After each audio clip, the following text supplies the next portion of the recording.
Saludos estudiantes de séptimo grado, familias y profesores. Un gusto volvernos a encontrar en estos espacios que iniciamos hoy con el propósito de complementar un poco la información que ustedes tienen sobre el seminario integrador.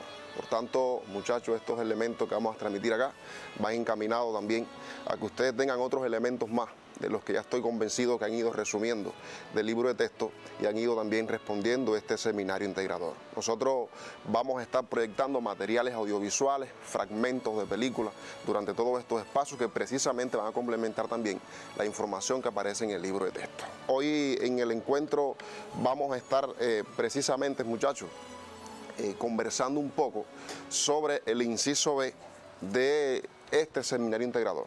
Recuerden que ustedes tienen que realizar esta demostración del desarrollo desigual que existió en el desarrollo propio de la humanidad e incluso hasta nuestros días podemos ser testigos nosotros de ese desarrollo desigual. Y esto, como ustedes recordarán, y estoy convencido que ya han ido trabajando, son los pares de civilizaciones que usted debía escoger para demostrar ese desarrollo desigual.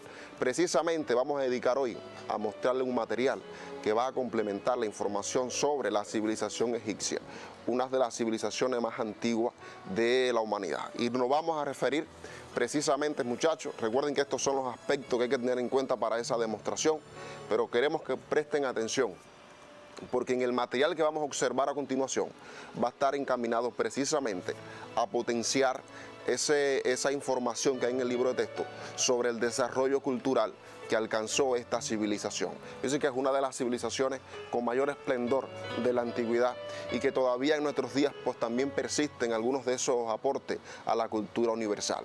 Queremos que durante el material, muchachos, ustedes presten atención en dos direcciones importantes. Primero, bueno, la importancia que le concedieron los egipcios al río Nilo. Recuerden que el río Nilo pues se convierte sin lugar a dudas ese medio más importante para subsistir para los egipcios, por todo lo que le aportó. E incluso recordarán ustedes que fue necesario también ir controlando las crecidas de aquel río, porque cuando crecía demasiado las aguas, pues también arrasaba un poco con todas las producciones.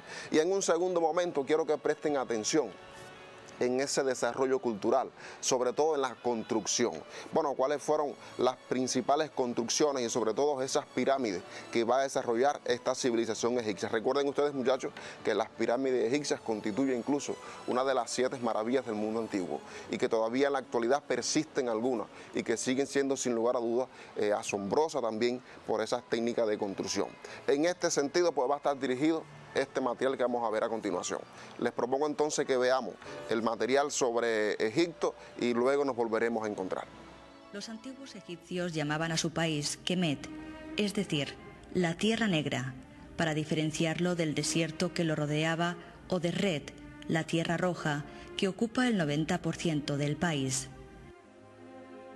La Tierra Negra no era otra cosa que el fértil limo que el Nilo depositaba durante la inundación anual, hasta donde podían llegar sus aguas.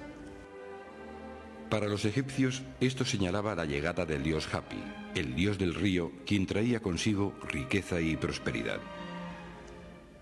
El caudaloso Nilo forma a su paso un inmenso y fértil valle. La zona sur recibe el nombre de Alto Egipto. Tras un trayecto de unos 6.000 kilómetros, el río, a medida que se acerca al mar, se subdivide en diversos brazos, que los griegos llamaron delta por la semejanza con la letra de su alfabeto. Es el Bajo Egipto. Al este del río se extiende el montañoso desierto oriental, que desciende hasta el Mar Rojo. Al oeste, el desierto occidental, solo roto por la presencia de unos cuantos pero valiosísimos oasis. La historia de Egipto comienza hacia el año 3100 a.C., cuando Narmer unifica el Alto y Bajo Egipto en un solo reino y establece la capital en Menfis. Hacia el año 2600 a.C. comienza el Imperio Antiguo, un periodo de paz y prosperidad durante el cual se construyó la primera pirámide en Saqqara. Con la cuarta dinastía se pasa de la pirámide escalonada a la pirámide propiamente dicha, cuyos mejores ejemplos encontramos en Gizeh. Hacia el año 2200 a.C., Egipto comienza una etapa de fuertes convulsiones en la que el Estado se fragmenta y la capital se traslada a Heracleópolis. Una guerra civil estalla entre esta ciudad y Tebas, de la que saldrá vencedor Mentuhotep II, príncipe tebano. Con él comienza el Imperio Medio, un periodo de expansión en el que se mejoran la administración y el ejército o se conquista Nubia por parte de Sesostris I. Este periodo de tranquilidad declinó con la invasión de los Hicsos, etapa conocida como Segundo Periodo Intermedio.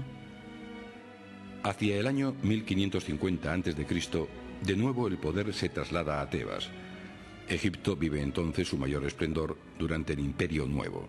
Tutmosis es el primer faraón que se hace construir una tumba en el Valle de los Reyes. Su hermana Hatshepsut sube al trono y manda levantar el templo funerario de Deir el-Bahari. En el exterior, Egipto vive días de gloria. Tutmosis III conquista Siria y Amenofis III entabla relaciones con Babilonia y Mitanni. Seti I lucha contra libios, sirios e hititas, mientras Ramsés II, el más glorioso de los faraones del Imperio Nuevo, se enfrenta a hititas en Cadés en el año 1274 a.C. y firma un tratado de paz que confirma su dominio. También durante el Imperio Nuevo sucederá la herejía de Amenofis IV, al proclamar como dios único al dios solar Atón y hacerse llamar Akenatón, desplazando la capital a El Amarna. Tras su muerte, Tutankamón abole el culto y devuelve la capital a Tebas. El esplendor del Imperio Nuevo toca a su fin cuando Egipto fue invadido por pueblos extranjeros, persas, los griegos y más tarde los romanos, que gobernaron hasta el siglo VII después de Cristo. El idioma y la cultura del antiguo Egipto permanecieron olvidados durante 1 millar de años, rodeados de un halo de misterio y romanticismo. Con el paso del tiempo, las noticias de los viajeros sobre sus espectaculares monumentos despertaron cada vez mayor curiosidad. En 1798, el descubrimiento de la piedra de Rosetta permitió descifrar los jeroglíficos y abría una puerta por la que se asomaba un mundo fascinante. El conocimiento del antiguo Egipto se incrementó con los trabajos de aventureros y arqueólogos que permitieron, y aún lo hacen, rescatar del olvido el glorioso pasado egipcio, patrimonio de la humanidad. Son muchos los lugares cuya mera contemplación permite apreciar, siquiera por un instante, el esplendor de la tierra de los faraones. Remontando el río desde el delta, nos encontramos primero con Gizeh, una extensa explanada en la que se levantan majestuosas las 3 grandes pirámides de Keops, Kefren y Micerino, la única de las 7 maravillas del mundo antiguo que ha sobrevivido hasta nuestros días. Se trata de un conjunto funerario construido en el margen occidental del río, pues el oeste, el lugar donde se pone el sol, era el lugar de la muerte. Guardando la necrópolis de Gizeh, permanece, impasible a los avatares del tiempo y los hombres, el rostro de la Esfinge. Su mirada milenaria, cargada de misterio, contempla el sol naciente en el horizonte. Nilo arriba, más hacia el sur, proseguimos nuestro viaje para encontrarnos nuevamente con un lugar sagrado, Saqqara. Es este el gran cementerio de la cercana capital, Menfis. El lugar aparece dominado por el gran complejo funerario construido por el faraón Zoser y su pirámide escalonada, la primera levantada en Egipto hacia el año 2650 a.C. El Nilo, verdadera columna vertebral, nos lleva ahora hasta la legendaria Tebas, la antigua Uaset, ciudad de los vivos, dominio del dios solar Amón, dador de la vida. Está situada en el lado oriental, por el que nace el sol. Para su gloria se construyó en Karnak el más grande de todos los templos, el Ipe-Isut, y durante 1600 años todos los faraones quisieron dejar aquí su impronta, ampliando o embelleciendo sus edificios. Muy cercano estaba el templo de Luxor, que era visitado cada año durante la hermosa fiesta de Opet por la imagen de Amón, que bajaba el Nilo y celebraba allí su unión con la reina, hecho que aseguraba la descendencia divina del rey y su regeneración. Frente a Tebas, reino del sol, de Amón y de la vida, se situaba al oeste del Nilo el reino de Osiris, el dios de la muerte, justo por donde se pone el sol. Aquí, entre el Nilo y la montaña, muchos faraones ordenaron que les fuera construido un lugar para la otra vida, un castillo de millones de años, templo recordatorio para la celebración de su culto. Los valles de los reyes y de las reinas guardan en sus numerosas tumbas, decoradas con vivos colores, los secretos de sus moradores, profanados ya desde muy antiguo por la ambición y la curiosidad. Aquí se encontró la majestuosa tumba de Tutankamón y su maravilloso tesoro que había de acompañar al joven faraón en la otra vida. También al oeste del Nilo se hizo construir la reina Hatshepsut su propio templo funerario, en Deir el-Bahari, hacia el año 1466 a.C., llamado por los egipcios Geser Geseru, el sublime de los sublimes. Prosiguiendo viaje Nilo arriba, llegamos a Edfu, el reino de Horus, el dios halcón. En el año 237 a.C. se inició la construcción de su gran templo, sobre otro precedente. El templo, el más grande de Egipto tras el de Karnak, es también el mejor conservado, y sus paredes, plagadas de inscripciones, le convierten en una verdadera biblioteca grabada en la piedra. Muy cerca, Nilo arriba, llegamos a Kon Ombo, dominio de Aroeri y Sobek, el dios de cabeza de halcón y el de cabeza de cocodrilo. El gran templo que podemos ver hoy en día fue fundado en el siglo II a.C. y es también uno de los mejor conservados. Estamos llegando al final del viaje. La construcción, durante el siglo pasado, de la gran presa de Asuán puso en peligro muchos monumentos que corrían el riesgo de ser inundados. Uno de los más espectaculares era el templo de Isis en Philae, que hubo de ser desmontado y reconstruido piedra a piedra en su emplazamiento actual. Comenzado a construir en el siglo III a.C., fue un lugar de adoración con diversos santuarios y sepulcros en los que se celebra a todas las deidades envueltas en el mito de Isis y Osiris. La última sorpresa del viaje se nos reserva para el final. Todavía más al sur, ya en la Alta Nubia, encontramos los dos templos de Abu Simbel, semiocultos a la mirada exterior hasta el año 1817. Como en el caso de Philae, ambos templos también fueron trasladados por la construcción de la presa de Asuán. Moderno trabajo faraónico, fue necesario seccionar más de 1000 bloques de piedra, algunos de ellos de más de 30 toneladas de peso. Las colosales estatuas de Ramsés II guardan de miradas ajenas el interior de la impresionante construcción y advierten al curioso de que está en presencia de algo más que un hombre, de una divinidad. Dentro, en el santuario, se nos muestra al faraón junto con las estatuas de Ptah, Amón-Ra y Ra-Horakhti, exhibiendo así su poder divino. Eclipsado por la grandeza del gran templo de Ramsés II, el más modesto de Hathor no desmerece sin embargo en belleza. En él, Ramsés se hizo representar en la fachada junto con su esposa Nefertari, ambos con las mismas dimensiones, testimonio del prestigio de la reina. Si durante las primeras dinastías egipcias la forma común de enterrar el cadáver de los personajes notables fueron la pirámide o la mastaba, a partir de la 18ª dinastía, hacia el año 1550 a.C., y durante las dos siguientes, los reyes y sus esposas, así como los altos funcionarios, eligieron como sede de su residencia eterna grandes necrópolis excavadas en la roca, en valles situados frente a la ciudad de Tebas. El Valle de los Reyes y el de las Reinas son las necrópolis más conocidas. Las tumbas de los valles presentan una planta similar. Una reconstrucción del lado oeste de la tumba de Nefertari, quizás la más conocida, nos sirve para apreciar su estructura. Esta era igual a la que presentaban los enterramientos de los faraones, una serie de corredores y cámaras que se excavan en las laderas de las montañas, penetrando en ángulo oblicuo en su interior.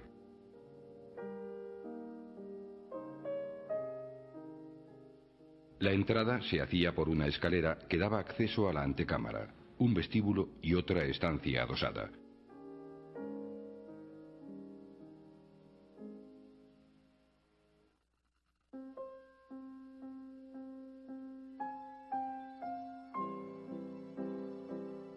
Otro tramo en rampa conducía a la cámara funeraria, sostenida por 4 pilares.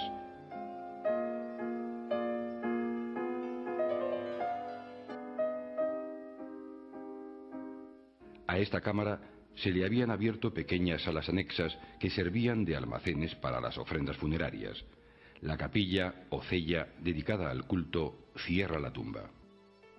El esquema que seguía la tumba, con salas, corredores descendentes y cámara funeraria con anexos, reflejaba el itinerario del difunto en su camino hasta convertirse en divinidad. Las tumbas egipcias estaban todas ricamente decoradas y tenemos la suerte de que en algunos casos sus pinturas se han conservado muy bien. La tumba de Nefertari, la gran esposa de Ramsés II, es, sin lugar a dudas, la más bella de Egipto. Con más de 500 metros cuadrados cubiertos por pinturas, en sus paredes podemos apreciar, entre otras muchas escenas, a la reina ofreciendo vasos rituales a la diosa Hathor o recitando ante el dios Tot un pasaje del Libro de los Muertos. En definitiva, se trata de una verdadera joya del arte universal. Bueno, espero que le haya sido atractivo e interesante este material. Creo que pudieron observar, todo ese desarrollo que fue alcanzando también esta civilización en cuanto a la construcción. Recuerden que fueron implementando, muchachos, técnicas que para su tiempo eran técnicas muy avanzadas y que precisamente hasta nuestros días, pues hoy permanecen muchas de esas pirámides, también como maravillas, diríamos de alguna u otra manera, del mundo contemporáneo. Recuerden además que para realizar esas grandes construcciones, se necesitaba el trabajo de las grandes comunas campesinas, los cuales eran sometidos y explotados para realizar esas inmensas construcciones. Y vieron ustedes curiosamente cómo muchas de esas pirámides, ustedes pudieron observar, se fueron convirtiendo también en sepulcro o en tumbas de los faraones y de las esposas de los faraones. Por tanto, constituyen estos elementos importantes, muchachos, que ustedes puedan tener en cuenta incluso para continuar desarrollando ese seminario integrador. Convencido estoy que hasta este minuto ustedes pues ya han trabajado bastante, han avanzado bastante, pues simplemente lo que queremos es aportar otras ideas que usted pueda tener en cuenta. Estos elementos que ustedes observaron en el material, complementan la información que aparece en el libro de texto. Pueden ver en pantalla en la página 11 y 12 y 15 y 17. Allí en el libro de texto pueden buscar, allí se habla también en esas páginas del libro de texto de la asignatura Historia Antigua, ese desarrollo que alcanzó la civilización egipcia, cómo fue posible realizar esas construcciones de esas grandes pirámides, quiénes las hacían y cómo las hacían, y en qué condiciones pues también ellos hacían esas grandes obras de construcción. Y que es importante que usted lo tenga en cuenta para el momento incluso de hacer esa comparación entre algunas que otras civilizaciones. Estos elementos pues también nos permiten, muchachos, nosotros ir complementando ese aspecto cultural de esta civilización egipcia, que precisamente es uno de los elementos que usted va a tener en cuenta para comparar. Y es importante que vea, porque además en el libro de texto, y lo puede buscar también en el cuaderno complementario de lecturas de historia antigua, todo ese desarrollo cultural, cuáles fueron esas técnicas que utilizaron los egipcios, incluso para la construcción, que aparece en el cuaderno complementario de historia antigua que usted tiene también a su alcance, y puede buscar información. En la Edad de Oro, le sugiero y le invito a que lea inteligentemente el escrito martiano, La historia del hombre contada por sus casas. Fíjense que José Martí hace una caracterización minuciosa de las civilizaciones más antiguas, entre las que incluye también Egipto como una de esas grandes civilizaciones, como él llamaría también la cuna del continente africano. Es importante que ustedes vean allí, en esa Edad de Oro, en esa lectura, cuáles son otros elementos que José Martí aporta a lo que usted ya tiene del libro de texto para caracterizar y hacer esa comparación de estas civilizaciones. Le invito a que lea ese material y juntamente con esta audiovisual que proyectamos, pues también usted puede ir complementando esa información que tiene.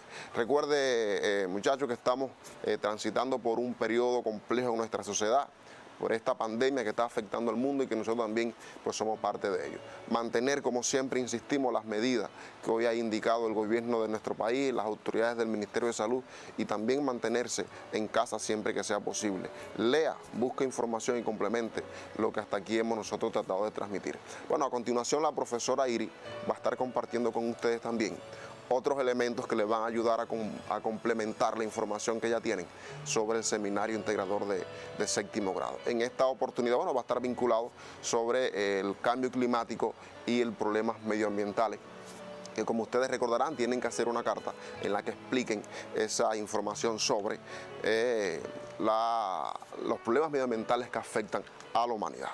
Entonces, muchachos, le dejamos entonces paso a la profesora Iris para que comparta con ustedes esta información.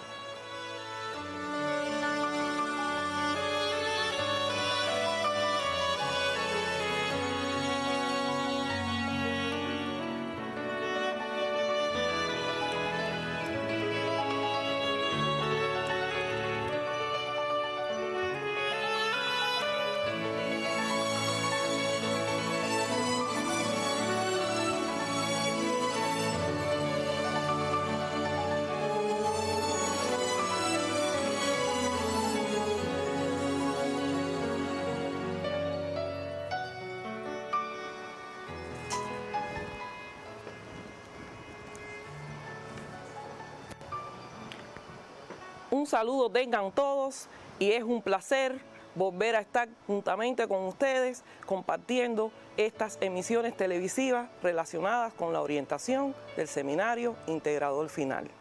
Nosotros en el día de hoy traemos un tema recurrente, el medio ambiente. El medio ambiente que se hace necesario cada día proteger, cuidar, ¿es verdad? Nosotros en el día de hoy vamos a hablar sobre el medio ambiente, pero vamos a utilizar a partir de un material audiovisual donde ustedes van a tener la posibilidad de recrear estos problemas medioambientales y que les servirán, porque es el firme propósito que tenemos con estas emisiones televisivas, que ustedes puedan profundizar en los contenidos del Seminario Integrador y además que puedan ampliar su cultura general integral.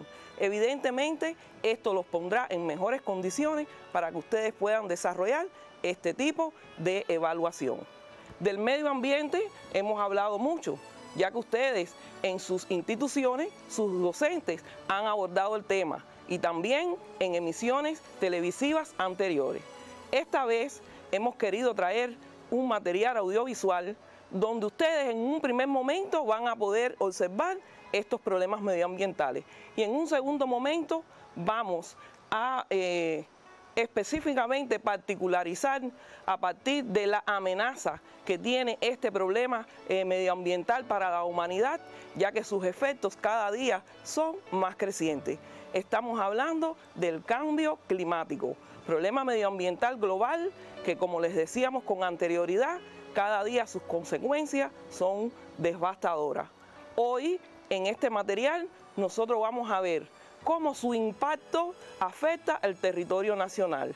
Pero precisamente nuestra comunidad científica se ha organizado con la alianza de numerosos ministerios y entidades en desarrollar un grupo de acciones que van a traer como consecuencia que este problema, estos impactos se puedan mitigar a partir de los riesgos y las vulnerabilidades, desarrollando un grupo de acciones, un plan de Estado que se conoce con el nombre de Tarea Vida. Así que nosotros ya a partir de estas orientaciones consideramos que ya ustedes están en condiciones de poder observar el material.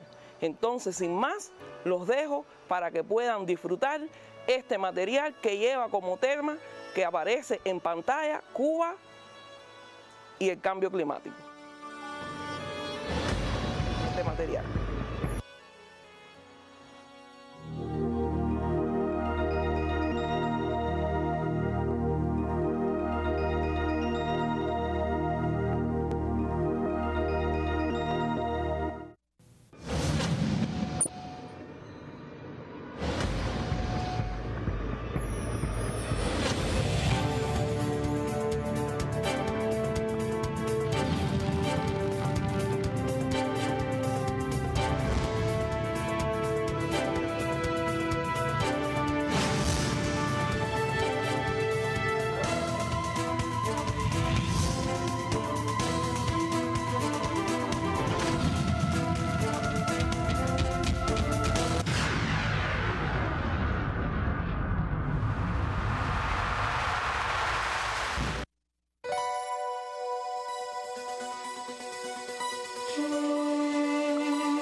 interés por el comportamiento del clima ha acompañado al hombre a lo largo de toda su historia. Su marcada curiosidad por conocer las causas del intenso calor o las gélidas nevadas, los largos periodos de seca y las torrenciales lluvias, la formación de las nubes y las crecidas de los ríos, el ir y venir de manera cíclica de las poblaciones de aves y otros animales constituyeron un gran reto investigativo. Desentrañar el porqué de la desigual forma de manifestarse el viento en las distintas regiones del planeta, con sus sobrecogedoras y destructivas manifestaciones de tornados, ciclones tropicales y extratropicales, impulsaron el desarrollo de la meteorología y la climatología.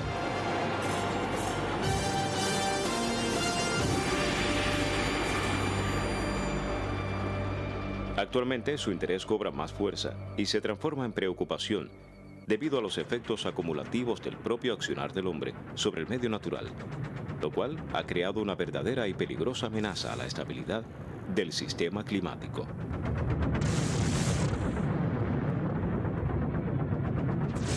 Todo parece indicar que la naturaleza desea saldar viejas cuentas por su desventajosa relación con la sociedad humana, derivada de un modelo antropocéntrico que soslaya la ética de la Tierra.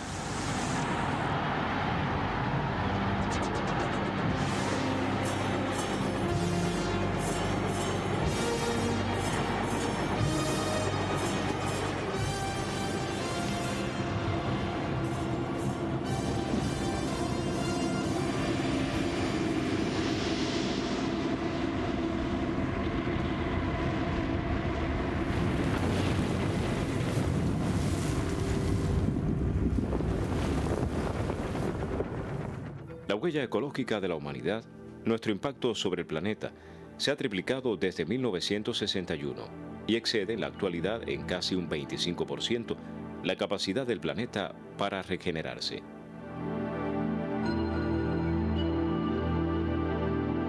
Los problemas ambientales han ido acrecentándose y amenazan la vida de la humanidad.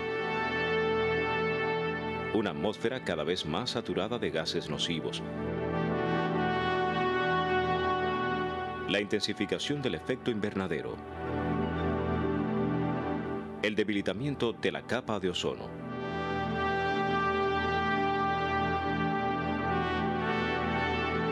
la acelerada degradación de los suelos, el avance de la desertificación, la pérdida de la diversidad biológica, el aumento de la temperatura del planeta y el consiguiente deshielo de los casquetes polares, y el aumento del nivel del mar son una realidad que continúa presente.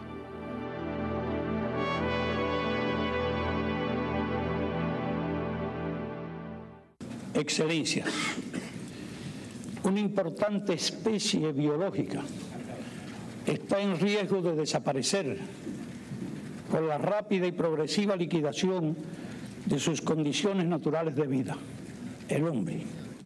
Los años transcurridos desde la cumbre de Río de Janeiro en 1992 se han caracterizado por el deterioro continuo de la calidad ambiental del planeta, a lo que se suma la agudización de los principales problemas socioeconómicos internacionales, pues no se ha logrado aún alejar de la pobreza, el hambre, la desnutrición, el analfabetismo y la insalubridad a la mayoría de la población mundial.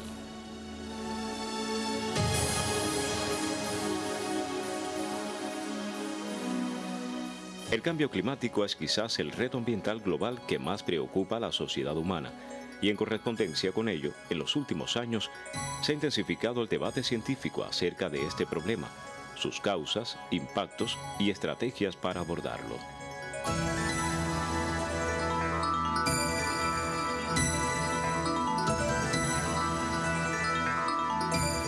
Ahora, ¿cómo se le da respuesta desde Cuba? Lo primero es investigar. Hoy existen importantes investigaciones mundiales sobre el cambio climático, pero son sobre todo para los escenarios globales. Y por tanto estas investigaciones tienen que ajustarse al caso cubano. Y eso es lo que hacen hoy muchos científicos de la colectividad cubana de la ciencia.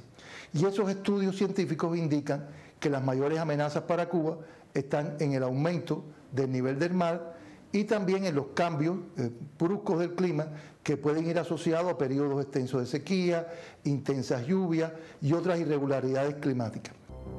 El régimen de lluvias se hace irregular. El agua escasea.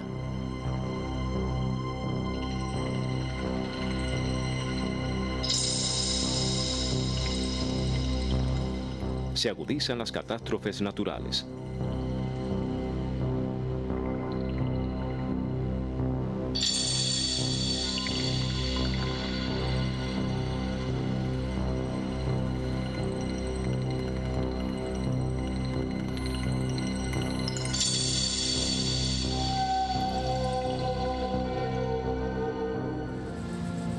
El territorio de la República de Cuba, al igual que otros países insulares, cuenta con áreas y ecosistemas muy vulnerables ante el cambio climático.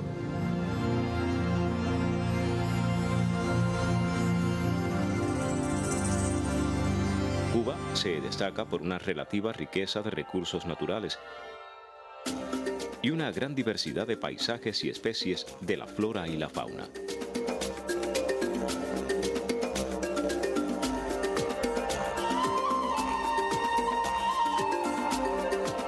Desde el punto de vista regional, las áreas costeras se encuentran entre los elementos más afectados por el cambio climático, sobre todo como consecuencia de la elevación del nivel del mar a partir del ascenso de la temperatura del planeta. Los efectos de los eventos extremos y de la elevación del nivel del mar en las playas sería un factor de impacto negativo en el desarrollo del turismo, una de las actividades económicas fundamentales para la obtención de divisas, lo que se traduciría en un alto costo socioeconómico.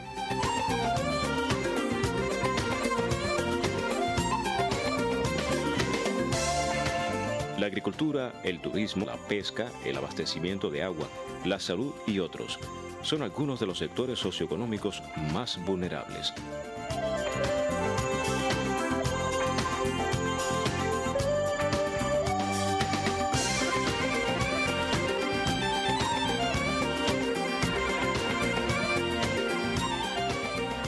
El cambio climático significa una amenaza a la disponibilidad de agua en Cuba.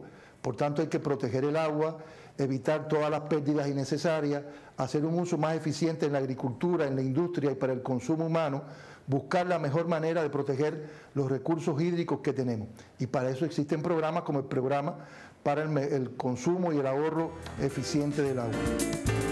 El cambio climático es un problema ambiental. Requiere el fortalecimiento de la cooperación y coordinación entre todas las instituciones y de la participación y esfuerzo de cada ciudadano.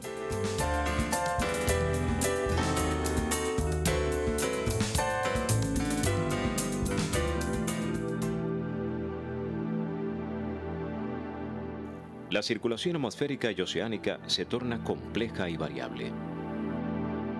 Puede ser mayor el peligro de desastre.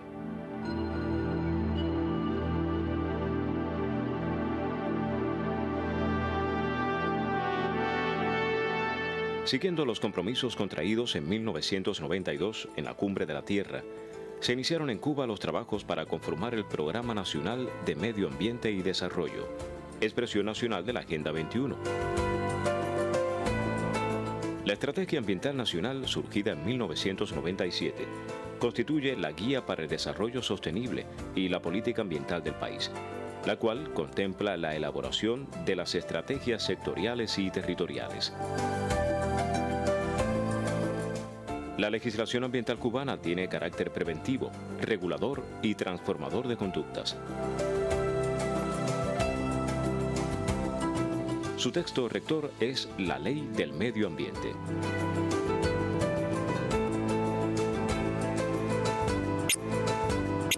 Con la creación en 1997 del Bono Climático, esa intenta trabajo a evaluar varias biosobados clima de Cuba.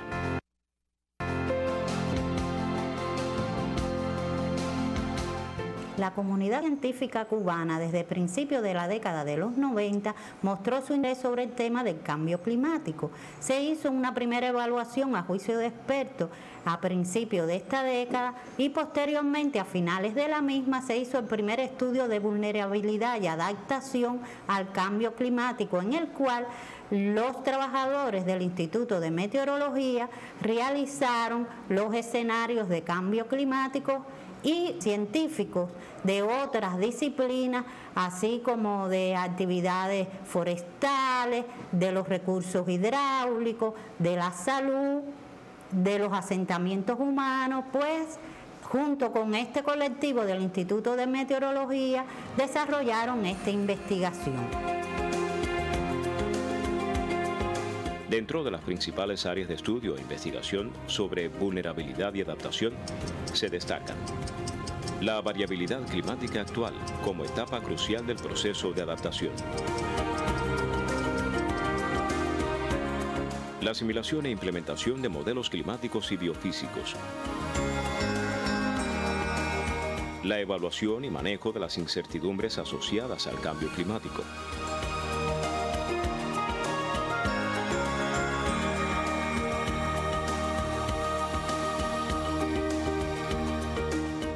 así como la situación de los recursos hídricos, la agricultura, las zonas costeras, la salud humana, la biodiversidad,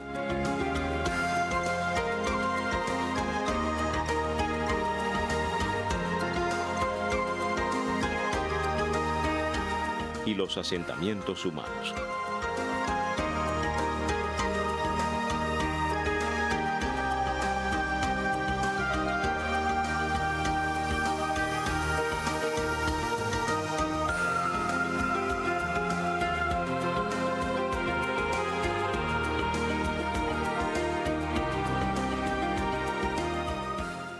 El enfrentamiento al cambio climático se hace en dos direcciones principales. Una de ellas es la mitigación, que consiste en emitir menos gases a la atmósfera, que son los que causan el problema del cambio climático, o remover esos gases de la atmósfera. Y la otra línea de trabajo es la adaptación, que consiste en cómo vivir con los efectos del cambio climático. Estas dos líneas no tienen el mismo peso para Cuba. En el caso de la mitigación, Cuba es responsable de menos del 0.1% de las emisiones globales de los llamados gases de efecto invernadero. Las emisiones de gases de efecto invernadero en Cuba son inferiores a la media de América Latina y el Caribe y muy por debajo de las de los países altamente desarrollados. Un importante aporte a la mitigación del cambio climático es el programa conocido como Revolución Energética. Como resultado de los cambios en el sector eléctrico, ha ido disminuyendo el consumo de combustibles fósiles, a lo que se suma un nuevo impulso en el desarrollo de fuentes renovables, como la eólica, solar, biomasa e hidroenergía, potenciándose además el empleo de gas acompañante del petróleo, el cual resulta menos contaminante. Cuba posee técnicos de alta calificación y probada experiencia para el desarrollo de las fuentes renovables de energía, una amplia participación popular en los programas energéticos y un 96% de electrificación que ha sentado las bases a las transformaciones.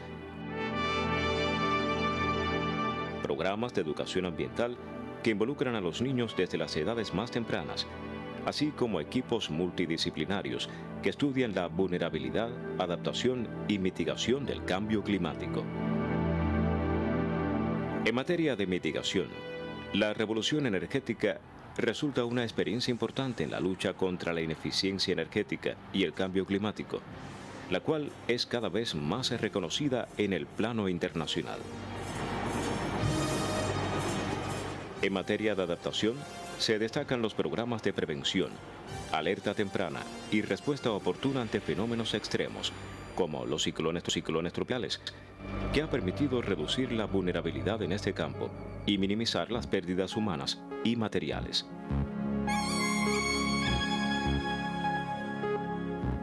Las acciones de respuesta ante el cambio climático son pilares de los programas de cooperación de Cuba con otros estados, particularmente del tercer mundo. La ciencia cubana trabaja sin descanso en la búsqueda de soluciones para lograr la adaptación y mitigación ante este gran problema global. Evaluar, prevenir y proyectar cada paso en el enfrentamiento al cambio climático es una tarea de máxima prioridad.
Bueno, interesante material que acaban de visualizar, un material que habla muy bien de los problemas medioambientales. Como les reiteraba en un primer momento, ustedes pudieron identificar cuáles son estos problemas medioambientales y pudieron además particularizar en el problema medioambiental global que hoy más nos está amenazando en la humanidad.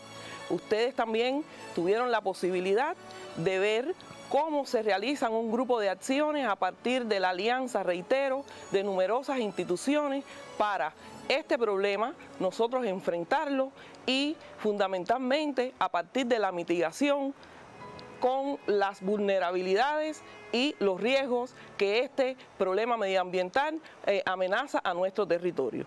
Nosotros les decimos que ustedes con estos materiales que vamos a estar poniendo para ustedes, ustedes pueden profundizar en el contenido que, repito, que a través de una carta a un amigo, texto que ustedes muy bien han trabajado en español literatura, ustedes pueden estar enunciando estos problemas medioambientales y, reitero, problemas medioambientales globales, pero además van a ver las medidas que se deben adoptar para minimizar estos problemas. Nosotros queremos además decirles que con estos materiales, fragmentos de películas y otros, ustedes podrán estar en mejores condiciones para enfrentarse a esta evaluación final. Segura estoy que muchos ya han trabajado en este seminario integrador, que muchos incluso han hasta concluido esta actividad, pero bueno, con esto ustedes pueden ponerse en mejores condiciones para la exposición y realización del mismo. Nosotros queremos recordarles a ustedes que hoy nuestro país está enfrentando una situación epidemiológica compleja, situación epidemiológica afectada por la enfermedad COVID-19 y es importante que ustedes sean responsables, es importante que ustedes tengan bien presente las medidas higiénico-sanitarias que hoy está dictando la alta dirección del país y el Ministerio de Salud Pública. Antes de despedirnos, nosotros queremos que ustedes vean la imagen que aparece en pantalla donde ustedes este contenido de los problemas medioambientales globales lo pueden encontrar en las páginas de la 23 a la 36 de su libro de texto de Ciencias Naturales. Recuerden que en estas páginas encontrarán los problemas medioambientales globales y los cubanos. Y ahí en estas páginas ustedes pueden ver de los problemas, sus causas, o sea, las causas que generan este problema. Ustedes van a ver las consecuencias y pueden de esta manera continuar ampliando los contenidos abordados en el seminario integrador. En este programa ustedes también pudieron observar en el material cómo nuestro líder histórico trató muy bien estos problemas medioambientales, pero además él significaba cómo quiénes son los responsables de este desastre natural que hoy cada día es más creciente en nuestro planeta. Los estamos exhortando entonces a que ustedes, desde sus acciones como pioneros en las diferentes actividades que ustedes realicen, ustedes también sean partícipes, como vieron en el día de hoy, para cuidar, proteger y conservar nuestro medio ambiente. De esta manera, nosotros nos estamos despidiendo, diciéndoles además que estaremos abordando en el próximo encuentro, las esferas de la envoltura geográfica como parte del medio ambiente. O sea que los programas que nosotros vamos a estar desarrollando, todos van a ser de corte medioambiental, para que ustedes estén mejores preparados a la hora de poder realizar esta actividad. Recuerden, de gran importancia, ser disciplinados, contribuir con su disciplina y responsabilidad a la salud individual y la salud colectiva. Nos estaremos viendo entonces en un próximo encuentro y vamos a comenzar por mí con la responsabilidad de colocarnos en nasobuco para contribuir a la salud individual y la salud colectiva. Muchas gracias y nos vemos en un próximo encuentro.